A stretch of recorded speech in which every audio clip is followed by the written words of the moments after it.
a piece called The End of Faith-Based Economics, and then had scienced it up a little bit and turned it into an article of what every conservation biologist should know about economic theory. I got together with Lisi and said, you know, I'm just tired of criticizing neoclassical economics. We need to start building something better. It's so easy. Right. I know it is, but No challenge. so it's my contention that and Eric Kemp-Benedict, who just walked in here, we believe this, that biophysical economics has to include economics. And that the economics that should be based on include heterodox political economy. There is an alternative out there. And so it's being heterodox, it's got many facets to it. So I get to return to the critique of neoclassical economics with something I call Jevons Paradox. And the thing is that there's more than one. I've identified 3. And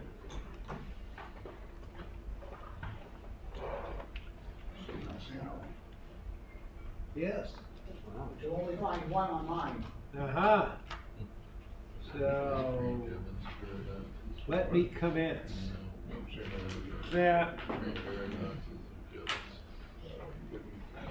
Jevons wrote during the Industrial Revolution. And so what I did was found a quote from Harvard economic historian David Landis, who I was lucky enough to meet at a session, who invited me to attend his seminar.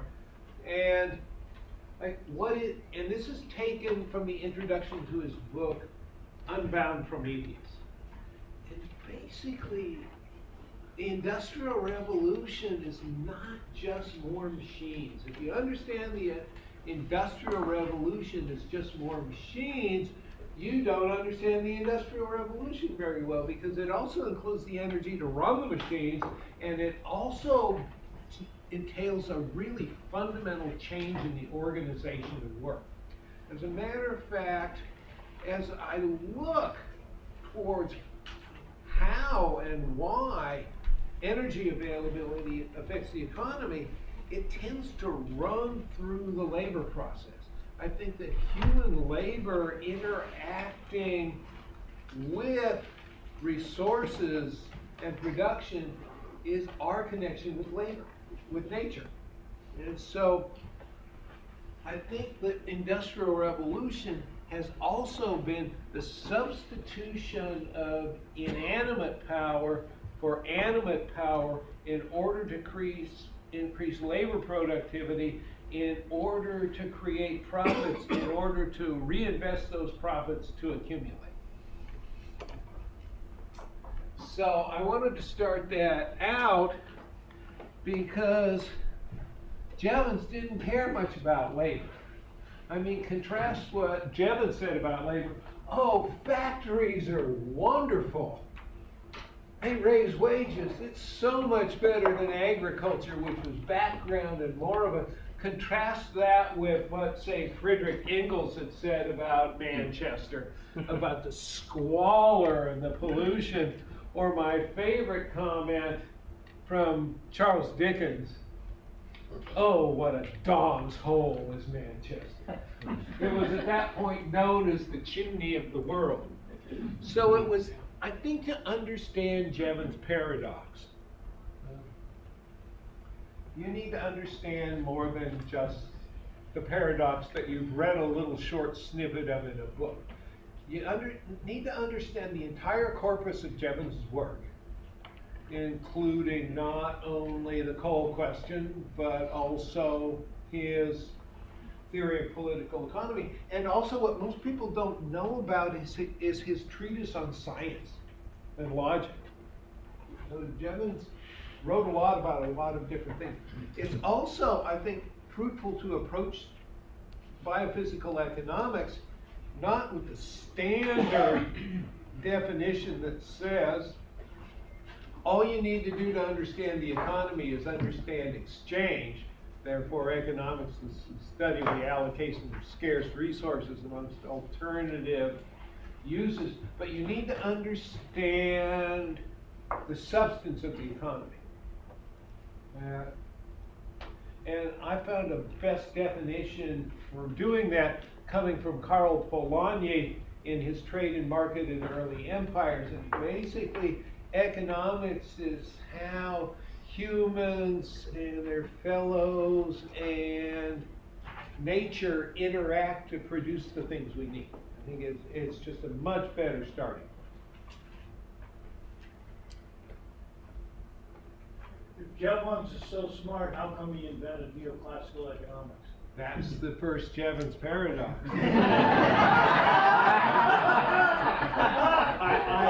I think not only do you need to understand the corpus of the economic theory, but you need to understand what was happening with the Industrial Revolution. Precisely what made coal the driver of the economy, and what did it replace?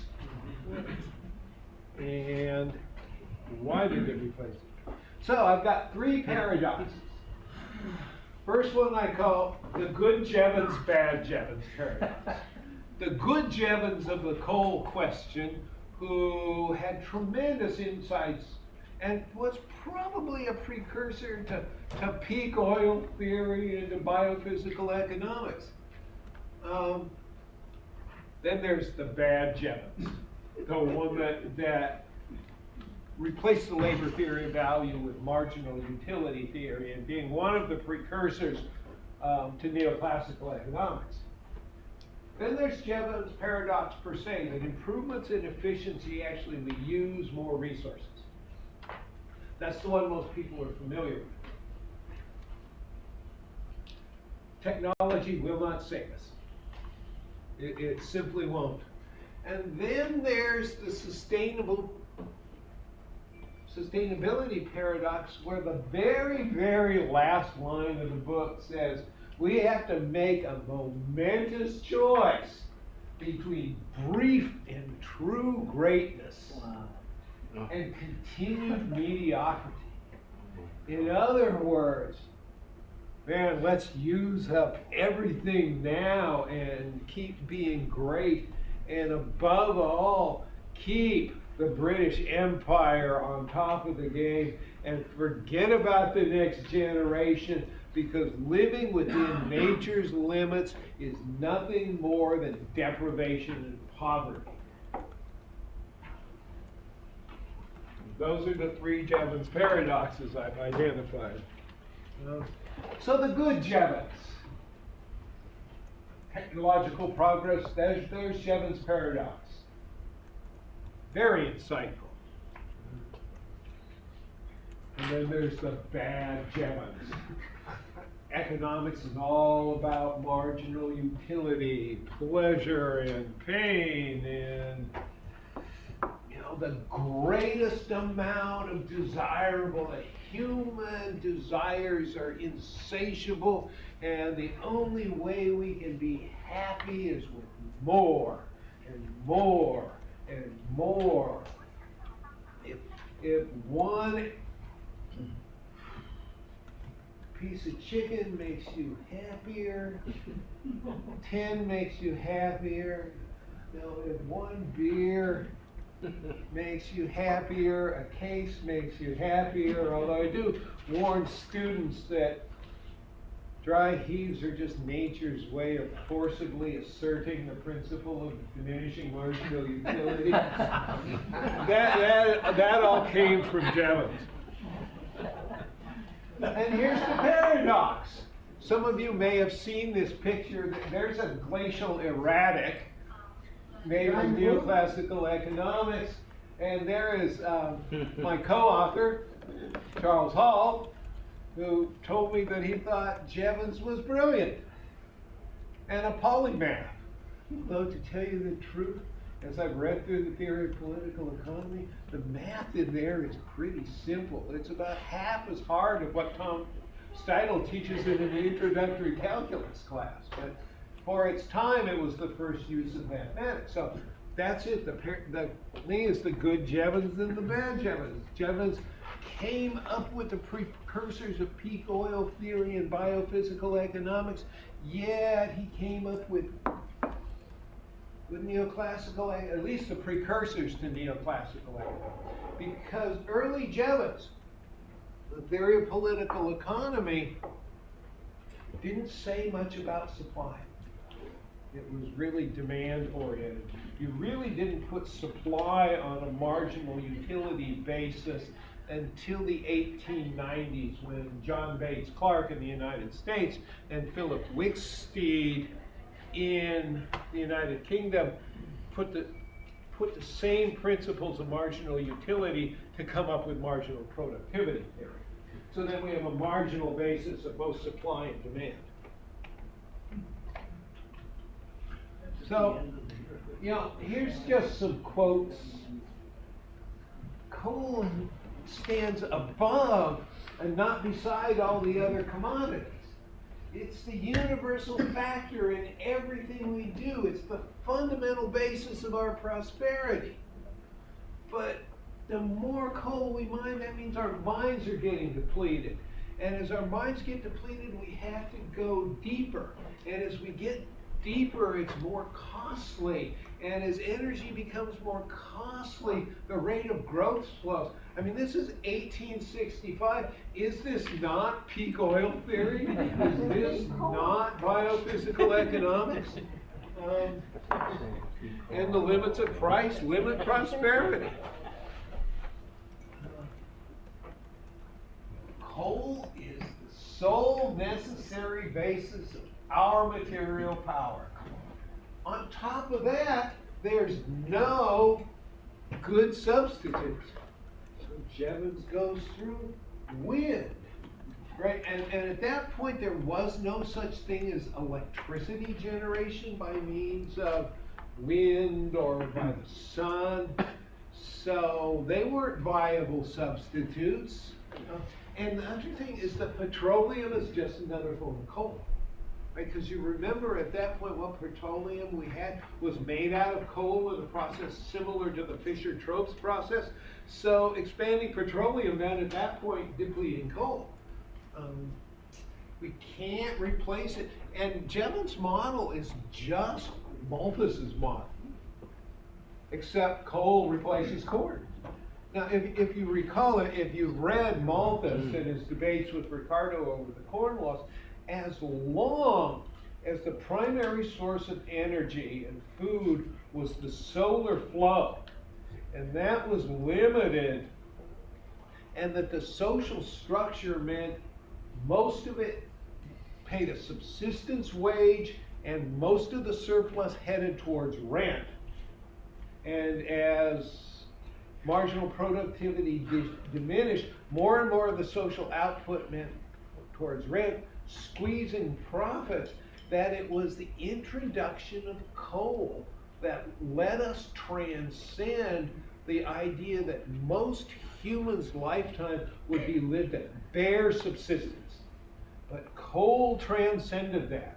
And as I look out here, I don't see anybody living at bare subsistence. But what? Yeah, but what happens is we come to, and Malthus has said, you know, population would increase, but for Jevons, population did increase 4 times since Malthus's time, but coal production and consumption introduced 16 times. And the important thing, and Jevons realizes this, that not all coal is the same. That for a long time, coal had been used to produce heat. But it was only in the late 1700s that coal replaced water to produce rotary motion to drive machines. So you need to separate heat, especially for metallurgy, not just making beer and heating one's space and dyeing textiles, and blacksmithing, but for the basic metallurgy, the ability to create the iron industry, and the iron industry was the backbone of British imperial power. But then there's the bad Jevons, marginal utility theory, and he objected to the objective labor theory of value, where the value of a commodity is the cost of production. And how many people teach micro theory but don't believe it? How many people are forced into teaching a subject matter that they find distasteful? Ecology.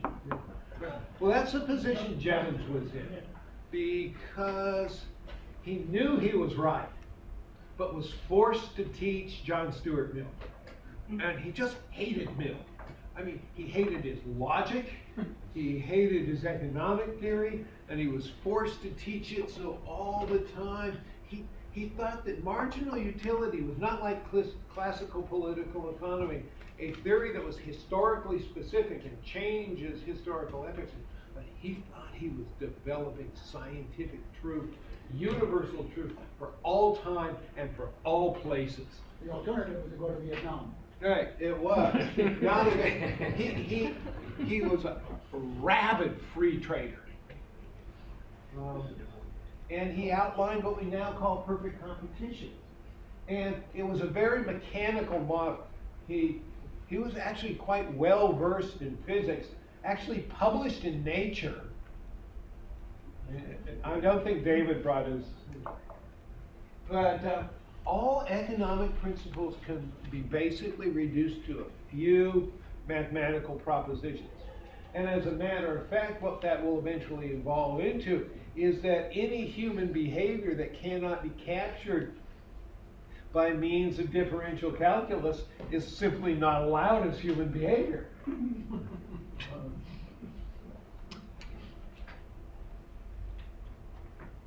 That, the applications of calculus, which utilitarianism was called the hedonistic calculus. And I actually had to go to talk to Tom Steidl because he kept using the calculus of fluxions. And is this like a variation of the calculus of variations? And he said, oh, no, that's just the language Newton used. That's just simple differential calculus. And the other thing is that we can analyze the economy as a whole as if it were one single representative firm. And then this will, of course, be brought into fruition by Jevons's successor in the English-speaking world, Alfred Marshall. And there's some things I want to caution about. That Jevons was completely demand determined. He really had no theory of supply. And one of the things I don't want to read into Jevons is stuff that he inspired but came after him. So for instance, there's a really interesting book out there called The Myth of Resource Efficiency by Polemeni and Mayuna and Jim Petro and Alcott. And they actually try to measure the impact of the Jevons Paradox, or sometimes called the rebound effect. But to do that, you have to measure the elasticity of demand, and the elasticity of supply. How responsive quantity is to price. But Jevons didn't develop that. That was only developed in the 1920s by John Hicks. So I'm not going to read stuff that was. The other thing is that Jevons didn't know the difference between demand and quantity demanded, and made what I will say is the classic mistake made by first-year students is to confuse the two. Not yield classic. What's that? Not the neoclassic, but the classic today. So, I'm not going to there won't be a quiz, Marcy notwithstanding, on how to derive a unitary elasticity of substitution from the Cobb-Douglas production function. Although if you would like to get out a piece of paper, anybody want to do that? No, okay. Tell us the difference between demand and quantity demand. I will, and I will do it when I do Jevons Paradox per se, because that's my illustration. I use Jevons Paradox to illustrate that. Another one of the contradictions is to develop a declining monotonically declining, strictly convex marginal utility curve, which just the mathematics of using a rectangular hyperbola says that all inputs are substitutes, which he contrasted with there are no substitutes for coal. So it was just inconsistent. He contrasted or? Yes. He Yeah. did that. Yeah. The other thing is that depleting our minds means we have to entertain limiting consumption, but then he had a theory that human desires are unlimited. And then he said that the economy will generate its own growth, that a depression is theoretically impossible.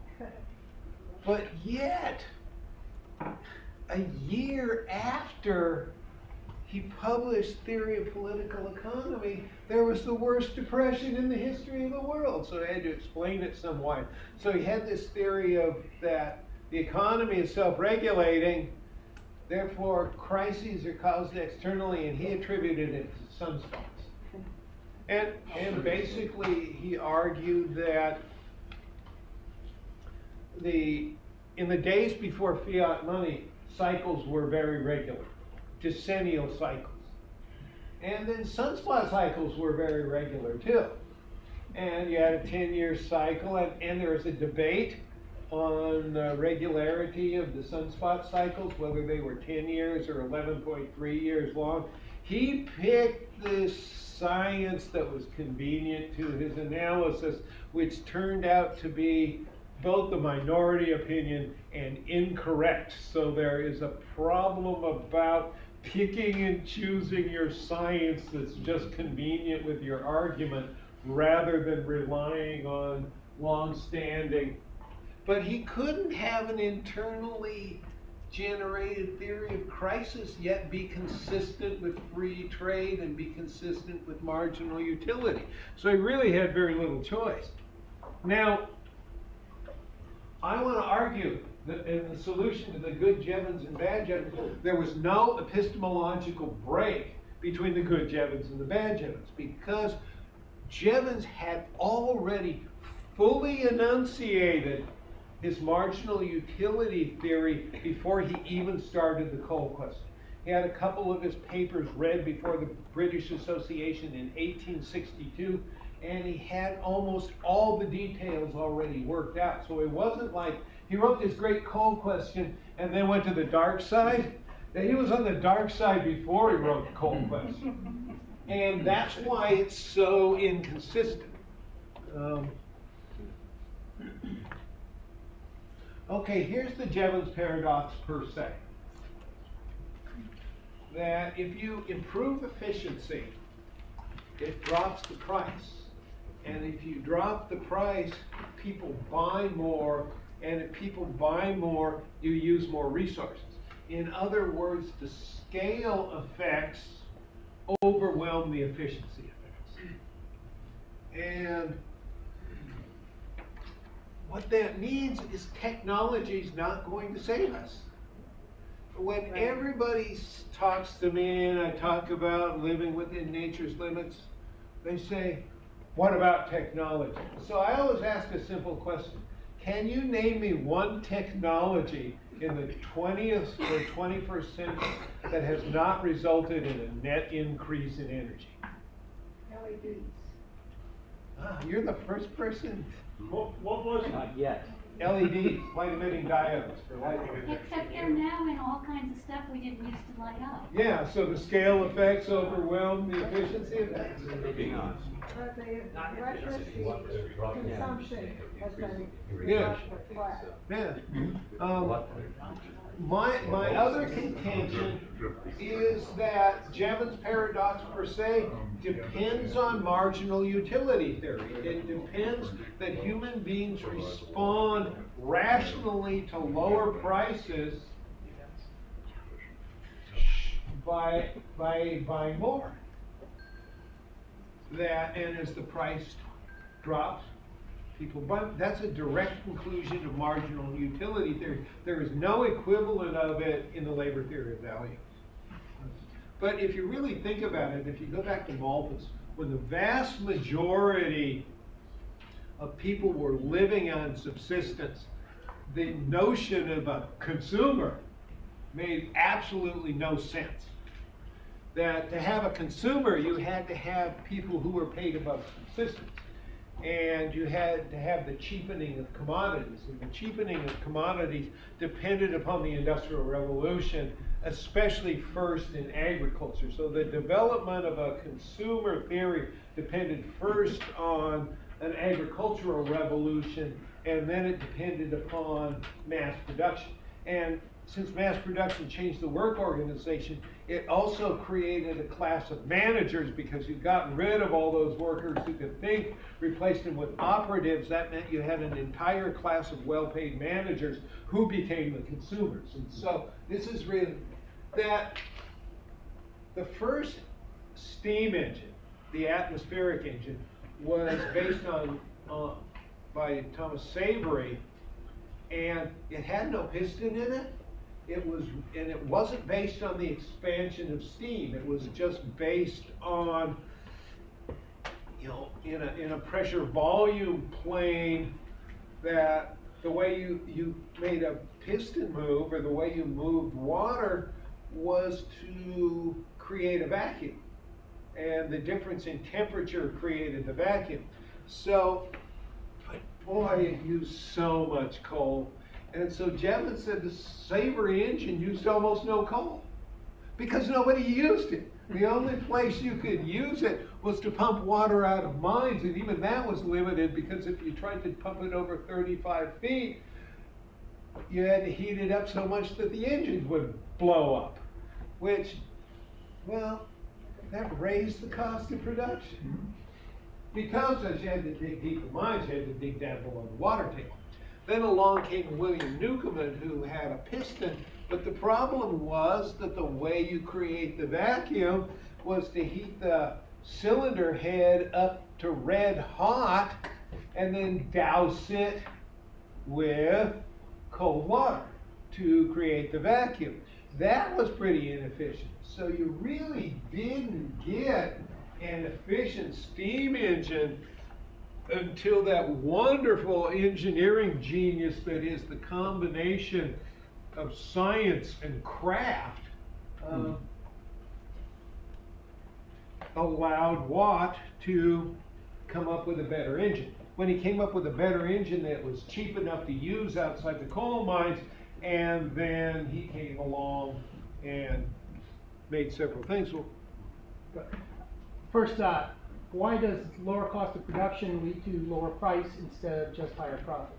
I will show you that. Thank you. And I will show it to you. So, with the improvement of efficiency, you use less per machine. But if you use half the coal per machine and use 10 times more machines, you're going to use more coal. So,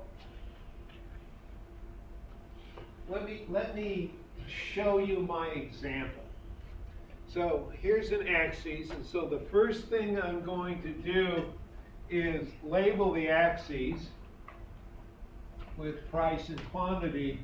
And I did that on purposely because I teach in this room, and I keep telling my students, many of them who are unfamiliar with graphical analysis, that a graph without labeled axes doesn't mean anything. And therefore, if I ever forget to label it, you have permission to throw stuff at me. So not letting you get stuff thrown at me. So you have a downward sloping demand curve that's based on diminishing marginal utility, and you have an upward sloping supply curve that's based on diminishing marginal returns and therefore increasing marginal costs. And there becomes a point where the magic of the market finds an equilibrium price and an equilibrium quantity. Now, how does it work? Josh, if prices go down, does demand go up? No, of course it doesn't. that the only thing that can make demand change is a change in one of our assumed constants. Income, the price of related goods, taste, expectations, how many consumers are, and what is it that makes supply change? Yeah. Technology, input prices, seller expectations. And so what happens, Jevons Paradox works out this way. Technology changes. That increases supply. Demand doesn't change because what demand is all the possible combinations of price and quantity. So all the possible combinations of price and quantity change when technology changes. Demand increases, and then in response to the lower price, quantity supplied increases, and we move along the demand curve to a new equilibrium at a lower price. But it works through technological change, which works through supply, and Jevons could never figure this out because he had no theory of supply. But it basically, the difference between demand and quantity demanded is demand is the whole line. It's all the possible combinations of price and quantity, and quantity supplied is a single point on that associated with a particular price. And Well, economies of scale. Doesn't that work? size matters. If you get bigger, you get more efficient. To a point, which is called constant returns to scale, and then at that point, as you get bigger, you get more expensive. My classic example is the building of the Chevrolet Vega. Does anybody remember the Vega? Worst car I've ever had. You bought one? But when the first energy crisis came along in gas got, they decided finally to build a small car. And what they did is they just downsized everything. Plus, they sped up the rate. Building big American sedans, they came up the line at 60 per hour. Vegas came up the line at 102 per hour, where you had 38 seconds to do your job. Well, the thing is when they downsized it, they downsized everything, including the pass-through to get the pneumatic wrench in to tighten down the back seats. But guess what? I guarantee you, you cannot put in 8 bolts with a hand wrench that you can't see in 38 seconds. If somebody can do that, I'll have to completely change my... But that means when you just get so big that the company becomes so bureaucratized that people in the design never talk to the people who build it. Getting bigger means getting far more expensive. So what happened is there's two things. That coal provided heat, and largely England had denuded itself of wood, not only for space heat, but mostly to make charcoal for iron smelting. As it turns out, coal was terrible to smelt iron because the way it was smelted kept the fuel with the minerals, and it just the amount of sulfur in there and the amount of carbon made coal smelted iron brittle. So they smelted it with charcoal and they cut down, and then when they cut down all the trees, they turned to coal as an inferior source. But from the very beginning, it was not a competitive industry. In the 1550s, an old medieval organization, the Hostman's Guild, entirely controlled the coal trade from the northeast of England, Northumberland, Durham, along the Tyne, down to and they did what monopolies do. They restricted output and they raised price and they kept each other from overproducing. That's what. So the history of monopoly and the history of coal are one and the same. Hold on. You mean they formed a cartel? Yeah, but back then they called it a guild. A guild, okay. This is very similar to what the Texas Railroad Commission did, right? They didn't tell oil producers how much they could produce, they just told them how much they could transport. And if you couldn't transport it, why produce it? And that kept overproduction.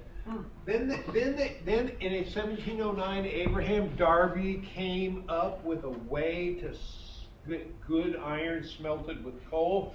That he did the same thing with coal that you did with wood. You get it on fire, get it glowing, deprive it of oxygen, produce coke. Coke burns a lot hotter than coal, and many of the impurities were gone, and you could therefore finally smelt iron. Then they came up with the idea of preheating the air in the blast furnace, and then the puddling method. They didn't know any of the chemistry, but they just figured out, and the most skilled worker was the puddler, who would stick his, and it was a solely male job, head into the forge with a specially puddling thing, and just observe by trial and error how the iron dripped off the puddling fork and said, it's ready to pour. And then they came up with a rolling mill to replace hand hammering, and now we had an expensive iron industry that really changed the fuel, but the fuel changed the labor process, and then the labor process changed to where Watt's friend John Wilkinson found a way to bore accurate cylinders. Because one of the reasons the Newcomb engine was so inefficient was that they couldn't bore good cylinders. Now that they can bore good cylinders, that there was more demand for the steam engine. When there was more demand for the steam engine, there was more demand for coal, and then when there was more demand for coal and steam, there was more demand for boring machinery. So the technology change interacted with one another and fed on one another. So, oh yeah, and then by the way, when they came up with the steel industry, they managed to eliminate the most skilled job there was, the puddler. But Watt and Wilkinson met every Thursday night, and some other notables, and came up with the basic concept of the Enlightenment.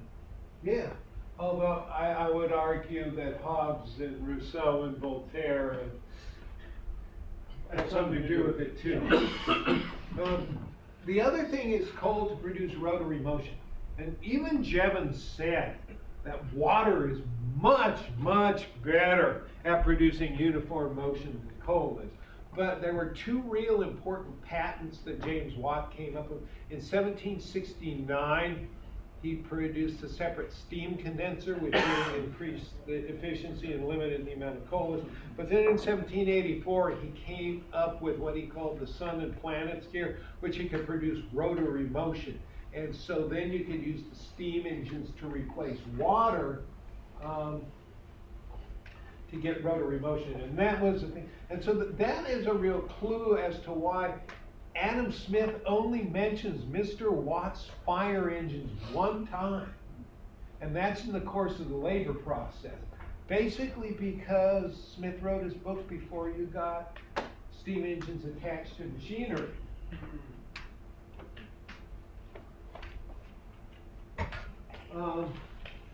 The problem with water was finding a labor force. People in the countryside had an alternative to factory work. So they had to build these huge colonies with amenities and higher wages to attract them. But then the English Parliament repealed the combination laws, so where union organizing was no longer a felony. So people organized for higher wages. And so to get around that, then they hired apprentices.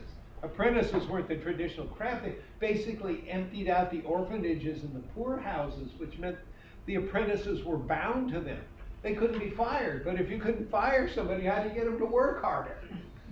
Well, they tried beating them up on a regular basis, but that doesn't motivate me to work harder. But if they could move the factories to where the labor was, into the cities who were more docile and didn't have the alternative of subsistence farming, Plus they moved it to where the other companies were and got what urban economists call the agglomeration effects. But then the problem was, right, we had crisis. There was a horrific depression in 1824. And there was a horrific depression in 1837, and there was a horrific depression in 1857, and then there was one through the 1860s. And so the way they would do that is they would make people work on, fire half of people, make their other half of. But here's the problem with water: it's intermittent. Sometimes it dries up, sometimes it's flood. And so if the water dried up, what they would do is, well, I can only get 10 hours a day, but I'll make 14 hours tomorrow. But when they passed the Factory Act that limited child labor, they couldn't make it up, which was the death knell to water power. So it wasn't just the fuel itself, because once you built the water wheel, the fuel was free, and a water wheel didn't cost much more to build than a steam engine. Finally, there's the sustainability paradox. And as I say, you can sustain capital accumulation, or you can sustain biophysical economics, but you can't do both. So the ultimate sentences in the coal question: if we lavishly and boldly push forward in the creation of our riches, both material and intellectual, it's hard to overestimate the pitch of the beneficial influence to which we may attain in the present. But the maintenance of such a position is physically impossible. We have to make the momentous choice between the brief and true greatness and longer continued mediocrity. And Jevons could never answer that one. You can't really deal the choice unless you are able to transcend the notion of free trade and marginal utility and rethink an economic system that has to grow. And Jevons couldn't do that. So his work is highly paradoxical and inconsistent, and Brilliant. that's his paradoxes. Thanks.